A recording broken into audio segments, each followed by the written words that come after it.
berbicara tentang mengatur jumlah uang yang beredar dan nilai tukarnya.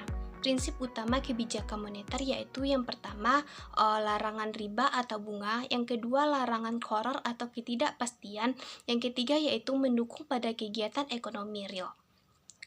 Sistem ekonomi tidak mengenal uang kertas yang mana nilainya bisa dicetak seenaknya.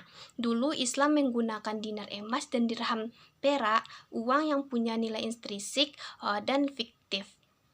Tujuan kebijakan moneter yaitu yang pertama menstabilkan harga, kedua mencegah inflasi, yang ketiga yaitu menghindari krisis keuangan akibat riba, yang keempat yaitu mendorong transaksi halal dan produktif.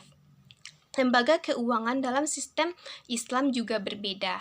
Ada Baitul Mal seperti sistem bank negara dan perbankan syariah yang menunjukkan bagi hasil seperti mudharabah atau musyarakah bukan bunga. Ekonomi Islam bukan mimpi.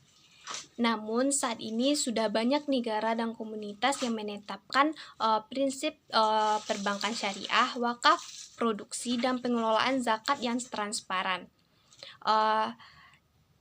Kini saatnya kita belajar atau mendukung sistem ekonomi yang sesuai syariah, adil, dan